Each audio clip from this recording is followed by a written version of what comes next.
Olá, seja bem-vindo a mais um Filósofos. Hoje vamos falar de Epicuro, o filósofo da felicidade. Antes disso, eu gostaria de anunciar o ganhador do livro Sementes de Gelo, do André Bianco, que foi sorteado no último vídeo, e aí está o ganhador. Parabéns, Caroline Sazuki. Eu espero que você goste do livro. Por favor, comente o livro, dê um feedback quando você receber e ler ele, porque eu quero saber o que você achou. E gostaria de anunciar o livro que será sorteado neste vídeo, apenas para as pessoas que comentarem no YouTube. O livro é Sofrenildo. Vocês conseguem enxergar? Sofrenildo é o livro do Paulo Sampaio. Ele é jornalista, cartunista.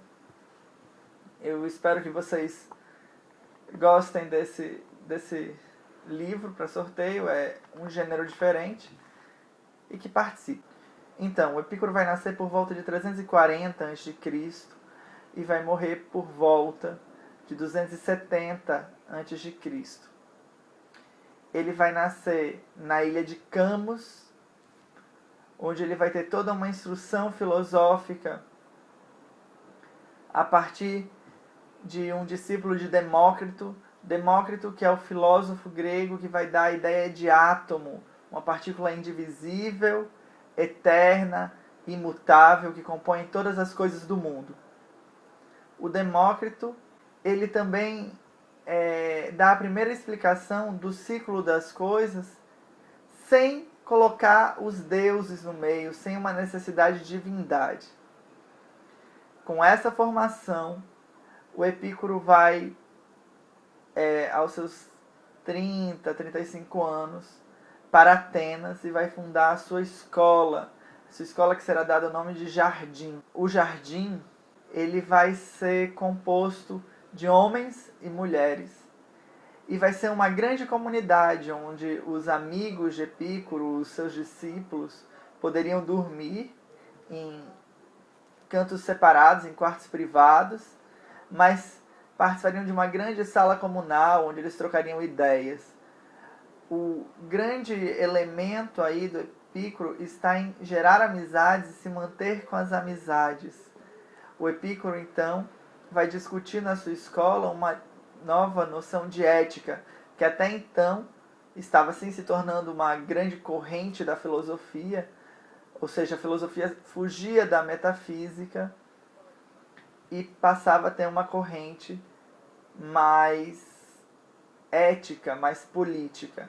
E nessa política, nessa ética de Protágoras, de Platão, de Aristóteles, que nós tínhamos uma discussão muito mais política, muito mais da comunidade, a gente agora vai perceber um delineamento para uma política muito mais pessoal, para uma ética muito mais pessoal, o estudo da ética do indivíduo, do pessoal. E era isso que o Epicuro debatia na sua escola. Epicuro vai viver até os 70 anos, 71, 72 anos, nessa escola, circundado de amigos, onde ele vai tentar ser feliz apesar de todas as adversidades. É bacana lembrar que o Epicuro sofreu muito durante a vida. Nos relatos a gente sabe que ele tinha pedras de rim, então ele sofria muito, e naquela época não havia um tratamento, não é mesmo? Mas, mesmo assim, ele morre tentando seguir sua filosofia e sendo feliz apesar do sofrimento. Basicamente, o que o Epicuro vai discutir é a vida e a necessidade de tornar essa vida boa, essa vida plena. Ele diz que tudo que o ser humano quer, que qualquer indivíduo quer, é a felicidade. Uma vida tranquila, feliz, rica. Só que há um questionamento, um grave questionamento aí. Como conseguir essa vida plena, essa felicidade, essa harmonia, com tantos percalços, com tantas dificuldades, sejam elas nas nossas amizades, no nosso dia a dia, no nosso emprego. Então há uma discussão muito reflexiva aí. E dessa discussão reflexiva, ele passa a conceber o homem a partir de uma nova ótica. Ótica essa que nega qualquer discussão inteligível, qualquer outro mundo, como seria o mundo das ideias de Platão.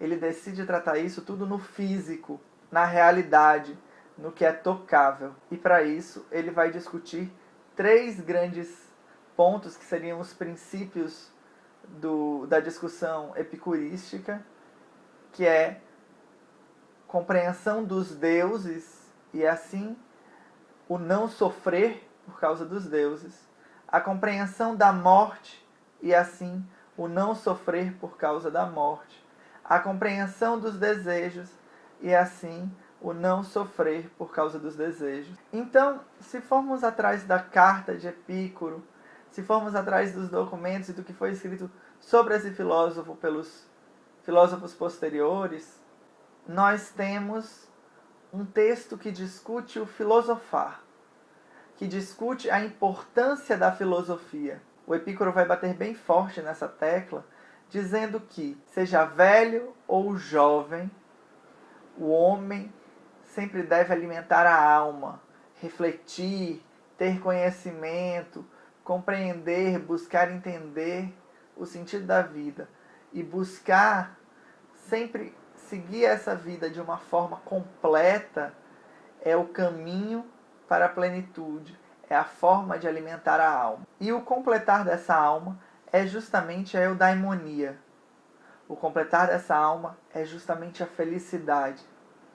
É a partir da filosofia que nós conseguimos atingir pontos que a felicidade dos nossos instintos carnais, de alimento, de inveja, de necessidades egoístas, consegue sobrepor e chegar. Onde a nossa felicidade instintiva não vai, é a filosofia que nos leva. E só através da filosofia, então, nós conseguiríamos ter esse entendimento completo, essa felicidade completa, essa eudaimonia. Então, vamos aos deuses, ao segundo ponto de discussão e primeiro princípio de Epicuro, que vai dizer que nós temos de compreender os deuses para eliminar os seus males.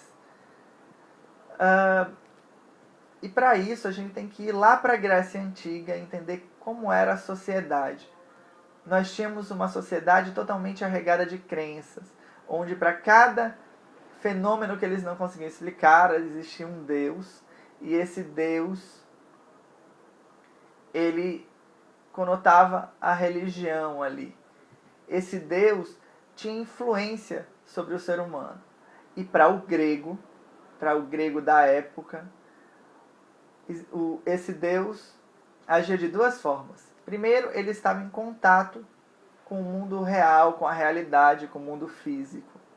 O segundo, esse Deus se importava com o ser humano e decidia se esse ser humano teria azar ou não. Assim como esse Deus beneficiava ou recompensava o ser humano por certas atitudes e punia esse ser humano por outras atitudes. O Epicuro vai questionar a noção de divindade e vai dizer que, para que seja divino, essa divindade não pode ser corruptível. E para que não se corrompa, essa divindade não pode entrar em contato com o mundo real, com a realidade, com o mundo físico. O Epicuro vai dizer que a partir do momento que essa divindade toca o cenário real, toca o mundo físico, toca um mortal, ou mexe com o mortal, ou tem sequer consciência dessa sociedade mortal, dessa realidade em que nós vivemos, ela deixa de ter o seu aspecto de divindade e passa a ser um mero composto de átomos, um mero outro ser da realidade. Epicuro vai além. Ele vai dizer que sequer consciência da nossa realidade as divindades podem ter. Porque se elas tiverem consciência, elas passam a ter uma noção de tempo, uma noção de condições mortais, e ela já é automaticamente corruptível. Ou seja, ele separa o divino do mortal, o divino do ordinário, e diz que não existem deuses manipulando os seres humanos, não existem então consequências, benefícios ou malefícios, sendo apenas consequência das atitudes desse ser humano por ele, o que ele sofre ou os prazeres que ele tem. Os prazeres do ser humano são única e exclusivamente graças a ele.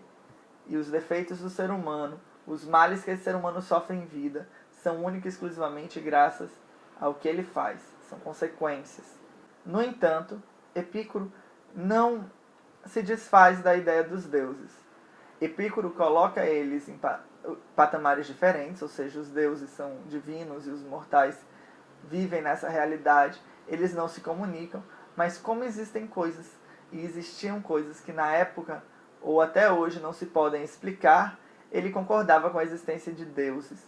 É melhor existir deuses do que determinantes radicais que o ser humano não consiga explicar.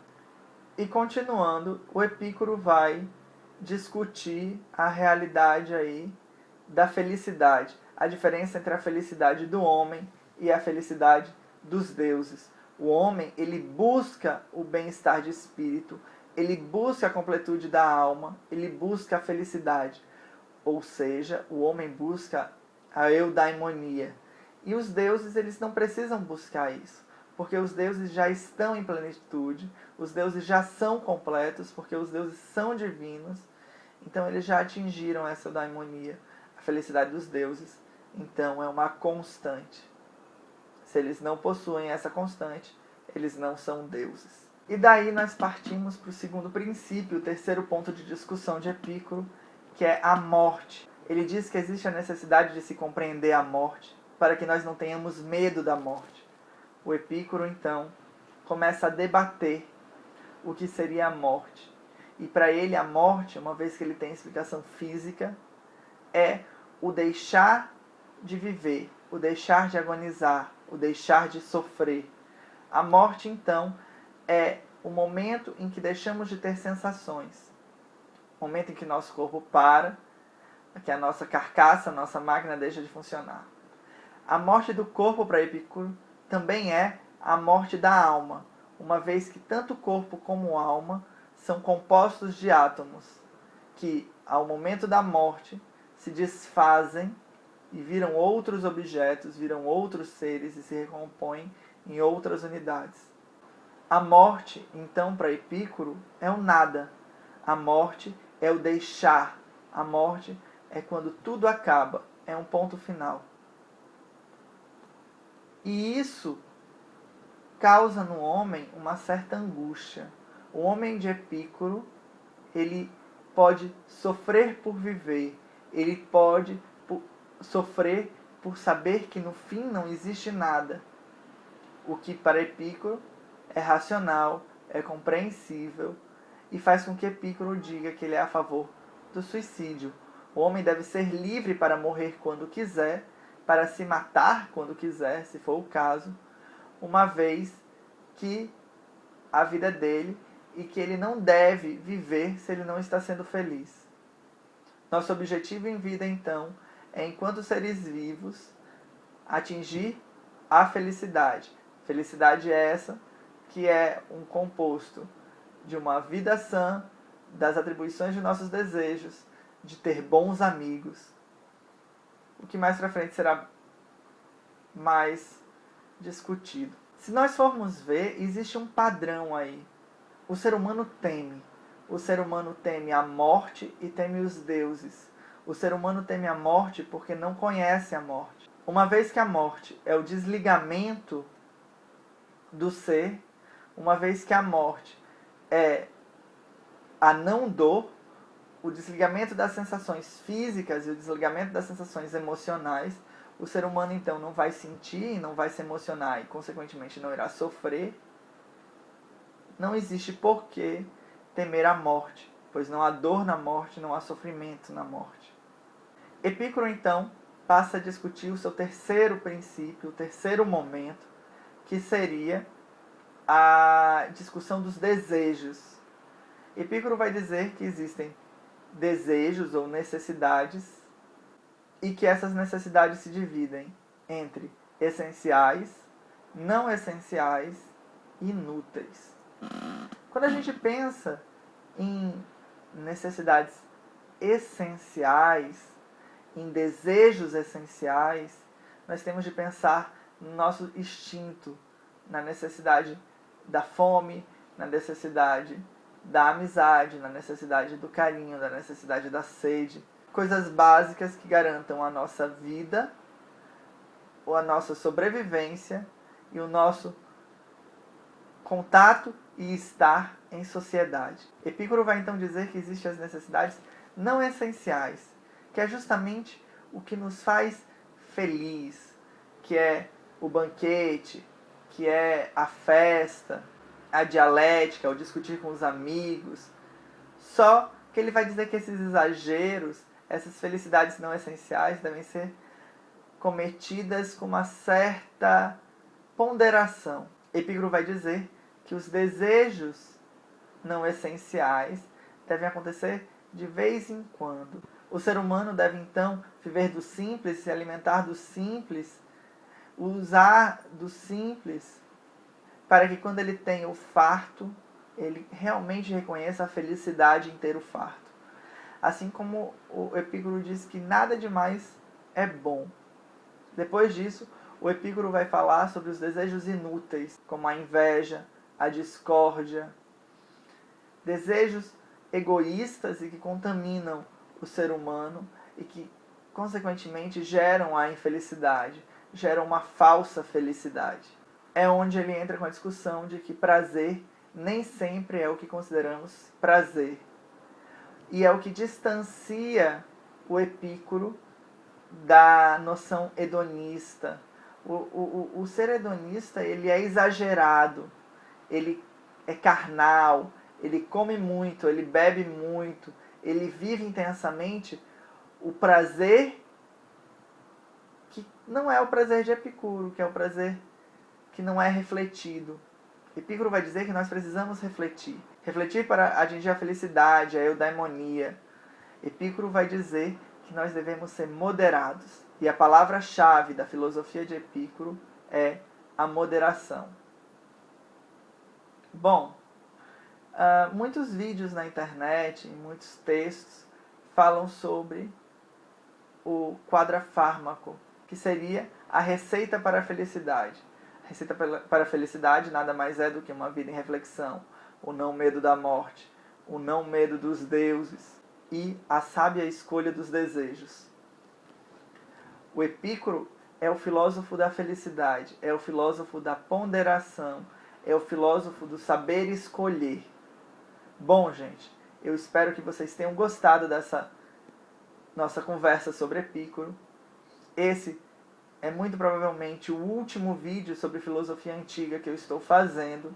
Eu sigo uma linha de pesquisa, uma linha de filósofos que eu quero abordar exatamente para minha pesquisa universitária e por minha curiosidade. Se vocês têm mais algum filósofo da Idade Antiga que desejam que eu comente, que desejam que eu faça um vídeo, anotem aí nos comentários, participem do sorteio. O livro do Sofrenildo é muito legal, é um livro bacana, é um livro de um brasileiro, são tirinhas ilustradas com teor cômico e crítico. E não esqueçam de analisar os links que eu vou colocar abaixo. Existe um curta muito legal, feito por alunos do ensino médio. Existe o artigo do Juvenal Saviano Filho, que é um professor atualmente da USP, excelente, que fala sobre a vida de Epicuro e sobre esses princípios que eu debati aqui. Existem outros textos que eu estou linkando. A carta de Epicuro é uma carta fácil de ler, foi traduzida pela Unifesp. Muito boa para refletir mesmo sobre tudo isso que a gente falou. Vão atrás, as leituras são simples, são fáceis, os vídeos são bacanas. Acho que Epicuro é um dos filósofos que mais tem uma bibliografia desejada. Não esqueçam também de acessar www.ligadosfm.com e www.revistaligados.com. E nos vemos na próxima. Até mais!